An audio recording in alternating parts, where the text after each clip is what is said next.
Presidente do INSS é afastado após operação que investiga fraudes de mais de 6 bilhões de reais. E você vai ver ainda. Operação da Polícia Civil de São Paulo mira banqueiros e executivos acusados de desviar dinheiro de clientes no Brasil. E ainda, no Dia Mundial do Livro, o Brasil tem queda no índice de leitura. Essas e outras notícias você confere agora no Redação Hit. Olá, muito bom dia para você, 11 horas e 30 minutos agora. Seja muito bem-vindo ao Redação Hit, edição manhã desta quarta-feira, dia 23 de abril de 2025. Como sempre, o nosso compromisso é chegar aqui ao vivo com as principais notícias. O presidente do INSS, Alessandro Stefanuto, foi afastado após uma mega operação da Controladoria Geral da União e da Polícia Federal que investiga fraudes na entidade com cobrança indevida em benefícios do INSS. O valor chega a mais de 6 bilhões de reais. Um esquema nacional de cobranças indevidas em benefícios do INSS é investigado na operação Sem Desconto. De acordo com as apurações, aposentados e pensionistas foram alvo de descontos não autorizados de mensalidades associativas, aplicados diretamente sobre os valores de benefícios de aposentadorias e pensões. O prejuízo estimado chega a 6 bilhões e 300 milhões de reais, acumulados entre os anos de 2019 e 2024. Ao todo, cerca de 700 policiais federais e 80 servidores da CGU, a Controladoria Geral da União, cumprem 211 mandados judiciais, incluindo ordens de busca e apreensão, sequestro de bens avaliados em mais de 1 bilhão de reais, além de 6 mandados de prisão temporária. 6 servidores públicos também foram afastados de suas funções por decisão judicial. De acordo com a PF, o esquema envolvia entidades com a suposta ajuda de agentes públicos e uso indevido de dados dos beneficiários. A operação acontece no Distrito Federal e em 14 estados: Alagoas, Amazonas, Ceará, Goiás, Maranhão, Mato Grosso do Sul, Minas Gerais, Paraná, Pernambuco, Rio Grande do Norte, Rio Grande do Sul, São Paulo e Sergipe. Os investigados poderão responder por corrupção ativa e passiva, violação de sigilo funcional, falsificação de documentos, organização criminosa e lavagem de dinheiro. A Polícia Civil de São Paulo realiza hoje uma operação contra banqueiros e executivos acusados de desviar dinheiro de clientes brasileiros. A Justiça autorizou a apreensão de bens dos investigados. Batizada de Floresta Devastada, a operação policial mira banqueiros e executivos acusados de desviar dinheiro de clientes para offshore na América Central e não devolver os recursos. Geralmente, essas empresas ou contas no exterior são criadas nos chamados paraísos fiscais, que têm menor tributação e sigilo bancário garantido, o que facilita a lavagem de dinheiro e a sonegação de impostos. Os alvos dos policiais são os endereços ligados ao banqueiro Nelson Nogueira Pinheiro e dos irmãos dele, o banqueiro Noberto Nogueira Pinheiro e o administrador Jaime Nogueira Pinheiro Filho. Os 3 são sócios da empresa MRCP Participações. A Justiça autorizou o sequestro de bens, obras de arte, joias, dinheiro em espécie, que somam quase 500 milhões de reais. Também vai apreender documentos, celulares e computadores. Mais de 50 policiais também cumprem mandados de busca e apreensão na casa de diretores de empresas ligada a Nelson Nogueira Pinheiro. No total, são 11 mandados de busca e apreensão em 9 endereços. De acordo com a Polícia Civil, há indícios da prática dos crimes de estelionato, lavagem de dinheiro e organização criminosa. O deputado federal Pedro Lucas, líder do União Brasil na Câmara dos Deputados, decidiu recusar o convite do presidente Lula para assumir o Ministério das Comunicações. O cargo está vago desde a saída de Juscelino Filho, denunciado pela Procuradoria-Geral da República por suspeita de desvio de verbas. Em nota, o presidente nacional do partido, Antônio Rueda, disse que a União recebeu com apreço e respeito o convite, mas o parlamentar optou por permanecer no posto que ocupa atualmente. Agora, a legenda deve escolher outro nome para a avaliação do presidente. E por unanimidade, o Supremo Tribunal Federal tornou réus mais 6 denunciados por suposta trama golpista. Com a abertura do processo criminal, os acusados passam a responder por 5 crimes. Com o placar de 5-0, a primeira turma do STF acolheu a denúncia da Procuradoria-Geral da República. O resultado foi obtido a partir do voto do relator, ministro Alexandre de Moraes. Ele foi acompanhado pelos ministros Flávio Dino, Carmen Lúcia, Luiz Fux e Cristiano Zanin. A decisão torna réus 6 denunciados do núcleo 2 da trama golpista. São eles: Felipe Martins, ex-assessor de assuntos internacionais do então presidente Jair Bolsonaro; Marcelo Câmara, também ex-assessor de Bolsonaro; Silvinei Vasquez, ex-diretor da Polícia Rodoviária Federal; Mário Fernandes, general da Reserva; Marília de Alencar, ex-diretora de inteligência do Ministério da Justiça; e Fernando de Souza Oliveira, ex-diretor de operações do Ministério da Justiça. Com a decisão, os acusados do núcleo passam a responder a uma ação penal pelos crimes de organização criminosa armada, tentativa de abolição violenta do Estado Democrático de Direito, golpe de Estado, dano qualificado pela violência e grave ameaça e deterioração de patrimônio tombado. Em seu voto, o relator Alexandre de Moraes citou a participação dos denunciados na elaboração da minuta do golpe, além do plano Punhal Verde e Amarelo para matar Alexandre de Moraes, o presidente Lula e o vice-presidente Geraldo Alckmin, e as ações da Polícia Rodoviária Federal para dificultar a circulação de eleitores do Nordeste durante as eleições de 2022. Agora, os advogados podem indicar testemunhas e pedir a produção de novas provas para comprovar as teses de defesa. Os acusados também serão interrogados ao final dessa fase. A Receita Federal abriu nesta quarta-feira a consulta ao lote de restituição da malha fina, referente ao mês de abril. Mais de 279 mil contribuintes terão direito ao montante. Entre os que vão receber primeiro, o grupo mais numeroso é formado por aqueles que informaram a chave Pix do tipo CPF ou utilizaram a declaração pré-preenchida. Os contribuintes poderão realizar a consulta na página da Receita Federal, na seção Meu Imposto de Renda. Em seguida, é preciso clicar em Consultar a Restituição. O acesso também pode ser feito pelo aplicativo. O pagamento será feito no dia 30 de abril. E veja a seguir: terremoto em Istambul de magnitude 6,2. E agora na sua tela, a cidade de Abaiara, no Ceará, 27 graus neste momento. Nós voltamos em instantes.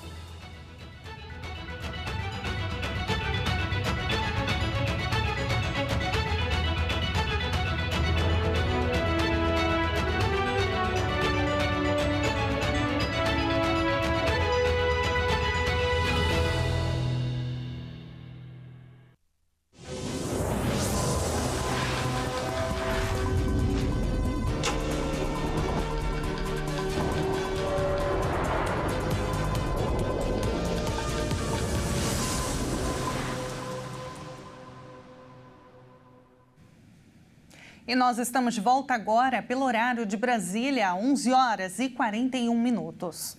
Um terremoto de magnitude 6,2 atingiu a região de Istambul, na Turquia, nesta quarta, segundo o Serviço Geológico dos Estados Unidos. O tremor ocorreu a uma profundidade de 21 quilômetros, cerca de 12h e 49 minutos pelo horário local.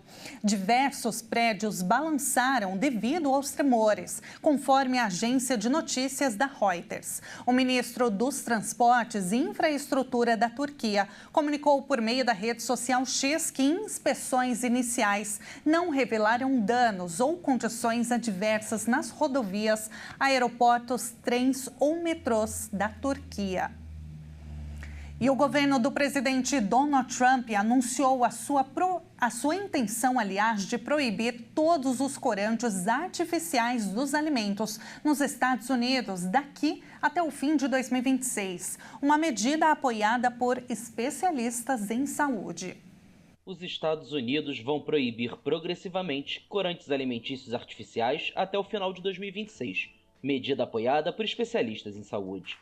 O novo chefe da Administração de Alimentos e Medicamentos, FDA, na sigla em inglês, disse que a medida abrange 8 aditivos, todos derivados do petróleo e suspeitos de terem efeitos nocivos à saúde. O funcionário citou estudos ligando esses corantes à hiperatividade, diabetes e câncer. Nos últimos 50 anos, as crianças americanas têm vivido cada vez mais em uma sopa tóxica de produtos químicos artificiais. Os corantes sintéticos afetados pela medida são amplamente utilizados pela indústria alimentícia e estão presentes em milhares de produtos, como doces, cereais, molhos e bebidas. A FDA explicou que nenhum deles tem valor nutricional e que servem apenas para enganar para fins comerciais, fazendo com que os alimentos pareçam mais vermelhos, azuis, frutados ou atraentes do que realmente são. E olha, uma menina de 13 anos que comeu um ovo de chocolate morreu ontem no Maranhão. Ela é a segunda vítima do possível caso de envenenamento. Evelyn Fernanda Rocha Silva, 13 anos, morreu nesta terça-feira. Ela é a segunda vítima de um ovo de chocolate possivelmente envenenado em Imperatriz, no Maranhão. A primeira vítima do caso foi Luiz Fernando, de 7 anos, irmão de Evelyn, que morreu na quinta-feira passada. A mãe deles, Miriam Lira Rocha, de 36 anos, está em situação estável e consciente de acordo com o boletim do hospital. A suspeita de envenenar a família, Jordélia Pereira Barbosa, de 35 anos, foi presa. Segundo a Secretaria de Estado da Segurança Pública, ela é ex-companheira do atual namorado de Miriam. Jordélia foi capturada em um ônibus interurbano, na cidade de Santa Inês, onde mora. As investigações apontaram que a suspeita reservou a estadia em um hotel da cidade, apresentando um crachá falso, com outro nome e a foto com disfarce, usando uma peruca de cor preta. A polícia afirmou que Jordélia se contradisse em diversos pontos durante o interrogatório. Ela acabou contando que comprou o chocolate e entregou para a Miriam, como uma gentileza. De acordo com a Polícia Civil, as investigações iniciais apontam que a mulher teria agido por ciúme e vingança. Foram apreendidos com a suspeita, além de óculos e perucas, restos de chocolate, remédios e passagens de ônibus. Que caso, hein? E olha, a Mercedes-Benz entregou cerca de 175 ônibus elétricos à cidade de São Paulo, só que não recebeu o pagamento. A prefeitura apontou a falta de estrutura da Enel.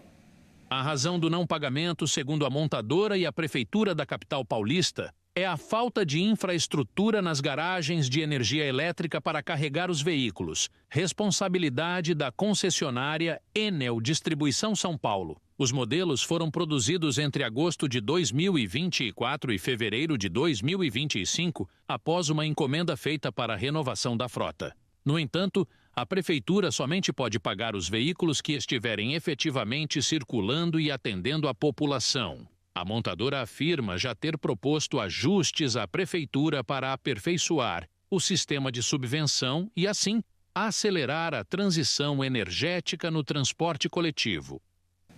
E o presidente Lula e o presidente do Chile, Gabriel Boric, questionaram duramente, nesta terça-feira, as tarifas impostas por Donald Trump durante encontro em Brasília, no qual defenderam a integração sul-americana diante da guerra comercial.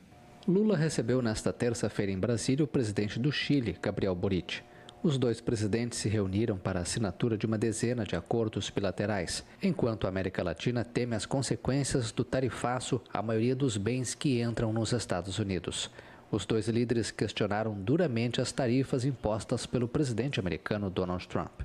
Chile está em contra de uma guerra comercial.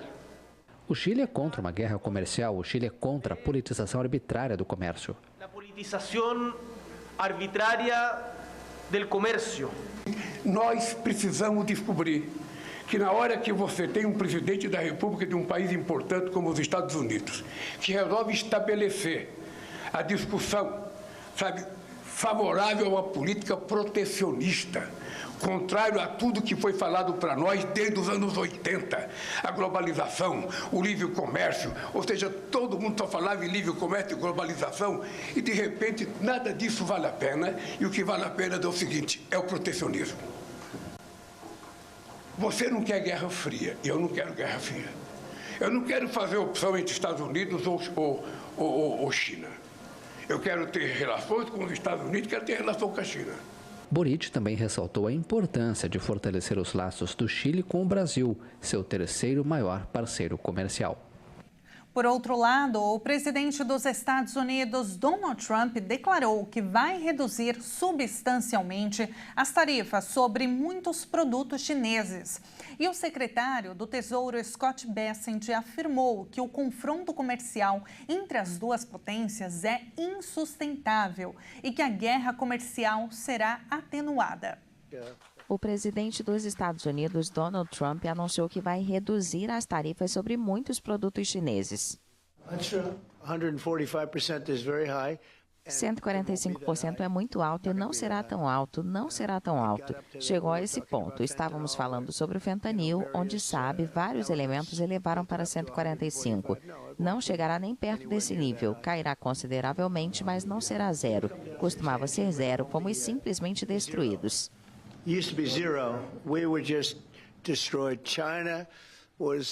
Trump disse inicialmente que estava impondo tarifas à China por seu suposto papel na produção e na cadeia de fornecimento de fentanil. Depois alegou que Pequim estava se envolvendo em práticas comerciais desleais em relação a Washington. Pequim respondeu a essa série de tarifas, impondo 125% sobre produtos norte-americanos. Após as declarações de Trump, o secretário do Tesouro, Scott Bessent, afirmou que as tarifas impostas entre as duas principais economias representam um embargo comercial de fato, mas que ele espera uma redução desse conflito bilateral, já que o confronto comercial entre as duas potências é insustentável e a guerra comercial será reduzida. Os principais índices de Wall Street subiram após os comentários de Bessent, que ocorreram paralelamente às reuniões do Fundo Monetário Internacional e do Banco Mundial. E agora a gente volta com notícia nacional, porque a Fundação Pro Sangue de São Paulo alertou o estoque do sangue tipo O negativo que está zerado. A gente falou disso desde o início da semana. Outros tipos de sangue também estão em estado crítico. A médica e hematologista da Fundação Pro Sangue, Tila Facincani, aliás, fala sobre a emergência. Vamos acompanhar. Nós estamos vivendo uma situação bem complicada cronicamente nos estoques de banco de sangue. No domingo, nós estávamos zerados de O negativo. Ontem, no feriado, a população atendeu prontamente o nosso chamado e nós tivemos uma grande adesão de doadores e chegamos a 700 candidatos. A nossa média costuma ficar entre 350, então tivemos uma ótima coleta. Mas nós não podemos parar. Então é importante que quem puder vir doar, compareça, continue fazendo suas doações regularmente. Nós estamos abertos, temos 5 postos de funcionamento e estamos abertos nos 5 durante a semana e 3 funcionam aos sábados, incluindo o posto Mandaqui. Consulte nosso site www.prosangue.sp.gov.br e verifique os postos de atendimento e o local mais próximo para sua doação. Faça o agendamento no site. A ProSangue agradece e você vai estar salvando vidas. É isso aí. E olha, hoje é comemorado o Dia Mundial do Livro, só que o que chama a atenção é a queda no índice de leitura no Brasil. A data reforça a relevância do direito autoral e ainda a produção literária na construção de sociedades mais educadas e críticas. Comemorado em 23 de abril, o Dia Mundial do Livro foi instituído pela Unesco, Organização das Nações Unidas para a Educação, a Ciência e a Cultura. O objetivo é promover a leitura, homenagear autores e destacar a importância do livro como instrumento de conhecimento. Apesar disso, o cenário atual da leitura no Brasil levanta preocupações. De acordo com a 6ª edição da pesquisa Retratos da Leitura no Brasil, divulgada no ano passado, mais da metade da população não leu sequer parte de um livro nos 3 meses anteriores à pesquisa. O levantamento apontou uma queda significativa no número de leitores em relação à edição anterior, com quase 7 milhões de pessoas a menos declarando o hábito da leitura no país. Em meio a esse contexto, iniciativas voltadas à valorização do livro e da leitura seguem em atividade em diversas cidades. A escolha do dia 23 de abril para celebrar o livro e a leitura remete ao falecimento, em 1616, de 3 autores considerados referências da literatura mundial: Miguel de Cervantes, Inca Garcilaso de la Vega e William Shakespeare. A data passou a ser reconhecida pela Unesco em 1995 como uma oportunidade de promover o livro, a leitura e os direitos autorais em escala global. Olha, e nesta edição nós vamos conhecer Bruxelas, a maior cidade e a capital da Bélgica. Isso porque hoje moradores da região belga têm a oportunidade de participar de um culto ministrado pelo missionário R.R. Soares. E como, desde o início da semana passada, o evento faz parte da campanha internacional Acende uma Luz 2025.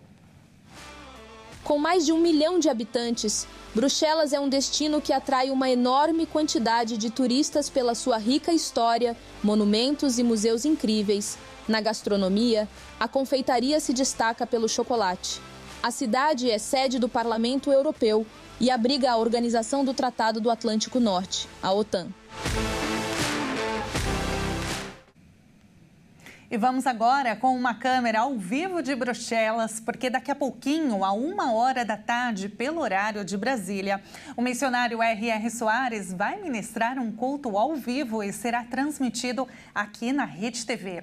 Olha só, abrindo a câmera agora, por lá são 16h54. Você confere a imagem do Grand Place, que é um ponto turístico mais famoso da capital belga.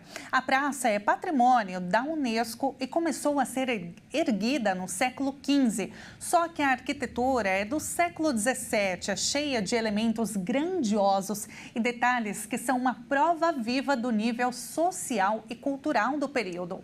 Nesse mesmo local estão alguns museus importantíssimos da cidade, a exemplo do Museu da Cidade de Bruxelas, que fica dentro da Maison do Roi, que é a Casa do Rei.